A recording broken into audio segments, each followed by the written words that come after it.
Good evening, everyone. This is important information for people in the Greater Darwin region and the Katherine region. In recent weeks, I've been saying that the coronavirus was going to come back to the Northern Territory. That was a matter of if, not when. And now it is here. Tonight, Northern Territory has recorded one new case of COVID-19, the first case of community transmission in the Territory. The case is a man in his 20s who is a contract worker at the RAF base at Tyndall outside of Katherine. He is not vaccinated. Upon developing symptoms on Tuesday, he was tested yesterday. The positive result was confirmed this evening and it is a strong positive. The man has not travelled outside of the Territory recently. That means he caught the virus inside the Territory. We don't know where and we don't know when, but this is community transmission. He works in Katherine, but lives in both Katherine and Humpty Doo. He is isolating in Katherine now. A full interview is currently underway and will soon be transferred to the Centre for National Resilience. He has recently spent some limited time in the community in Darwin rural area and in Katherine during his infectious period, and I will run through the exposure sites in a minute. Before that, we need to escalate our pandemic response to both Katherine and the Greater Darwin region. But the circumstances and responses will be different based on different circumstances. I will cover Katherine first. As of midnight tonight, Katherine will enter a full lockdown for 72 hours until Sunday midnight. If you live in the Katherine municipality, including Tyndall, you must stay home unless for one of the 5 reasons. These are the same 5 reasons. They are medical treatment, including getting a COVID test or getting vaccinated. For essential goods and services, like groceries and medicines. For work that is considered essential and can't be done at home. For 1 hour of exercise a day with one other person or the people that you live with, and no further than 5 kilometres from your home. And finally, to provide care and support to a family member or person who cannot support themselves. This includes separated families sharing the care of children. When you do leave your home for one of these reasons, a mandatory mask rule applies. The Katherine lockdown applies to everyone in Katherine, vaccinated and unvaccinated. There are 3 main reasons why we need to do a full lockdown for Katherine. First, we don't know the source of the infection. Second, he spent a full day while infectious working at Tyndall. Third, the Katherine area is not yet 80% fully vaccinated. When we announced our roadmap to COVID-safe freedoms, we made clear that we wanted to see a double dose rate of at least 80% before we moved away from full lockdowns. In Katherine, we are not there yet. We are at 75% first dose and 65% double dose. For people in Katherine who are not yet vaccinated, this is the best reason you'll ever have for getting jabbed. Please don't hold your community back any longer by holding out. You can help make sure that this is hopefully the last lockdown by getting vaccinated. Getting the vaccine is one of the reasons for leaving your home. Do it. There will be interdiction points established outside of Katherine to control travel in and out of the area, and the Territory Controller will talk about that. Like last time, people who live immediately outside this area will be able to travel into the lockdown areas for essential goods and services. Non-Territorians are permitted to leave the lockdown area only in order to leave the Territory, but otherwise you cannot leave the enter the area without an essential reason. As I said, it's a different response for Greater Darwin, which has a higher rate of vaccination. For the Greater Darwin region, including Palmerston and the rural area, as of midnight tonight, we will enter a lockout for the next 72 hours. Under this pandemic footing, only fully vaccinated people have free movement and free access.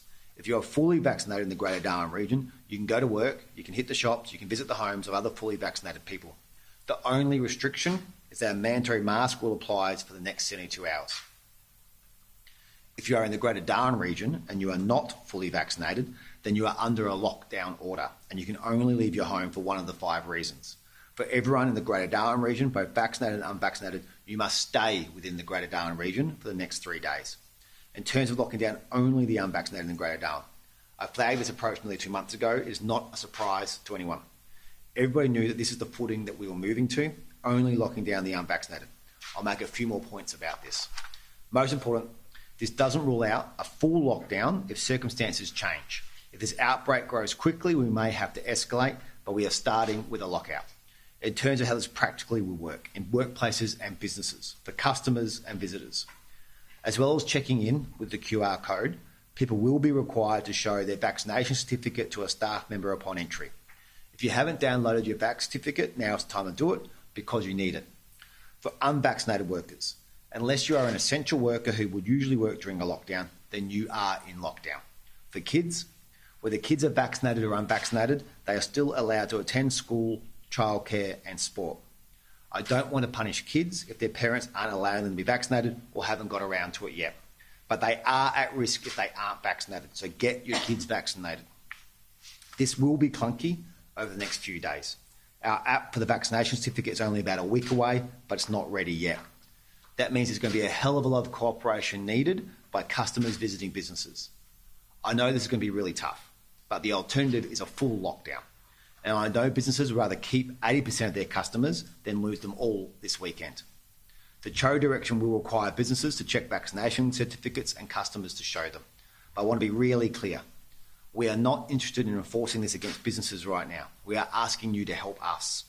If you're a business owner or an employee that is asking someone in your workplace to show proof of vaccination and they cannot or will not show you, you won't be in trouble, they will be in trouble. Police will be out in the community monitoring compliance. Call them if you are having trouble. I want to be really clear about this, especially our retail and hospo workers. You should never, ever feel like you have to put yourself in a position of conflict or danger with someone who's been non-compliant or threatening. That is not your job, that's the police's job. It's also unfortunate that we're doing this so late. I know some people will wake up to this news tomorrow. Again, there will be understanding and patience from police and compliance officers in the morning, but please don't test their patience. I will now go through the known exposure sites, but expect updates tomorrow. As I said, we don't know where, when or how this man became positive, but we know it must have been here in the territory. The man's exposure period potentially as far back as the 19th of October, but we expect this infectious period in the community was from Sunday the 31st of October to Tuesday the 2nd of November when he began isolating. There are 5 known exposure sites at this stage. Anyone who has been at one of these sites at the date and time I state are required to isolate immediately, book a COVID-19 test and stay in isolation until you receive further advice awaiting your test result.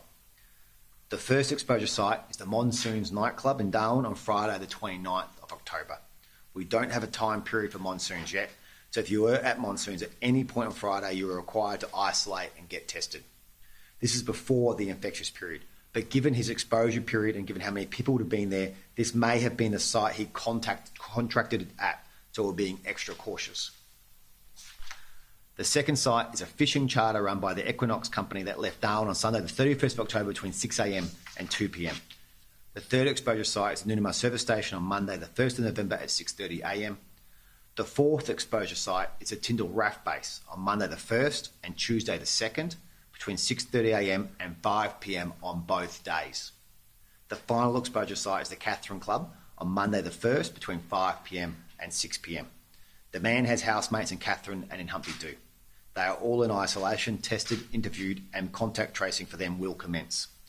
For everybody else who has not been at any of these exposure sites, please get tested if you have symptoms or develop symptoms over the next few days. Don't get tested for no reason, but do get tested if you are sick. This is everything we know tonight. We will update you again in the morning. This is another reminder. We didn't want that the territory is absolutely vulnerable to COVID-19. And it's a reminder that you don't have to go interstate to get it. You don't have to be a frontline worker to get it. Right now, this bloke has no idea how he caught COVID, and neither do we. It is here. Anyone can get it. You can get it. But you are more likely to catch COVID if you are unvaccinated, and you are way, way more likely to get seriously ill from COVID if you are unvaccinated.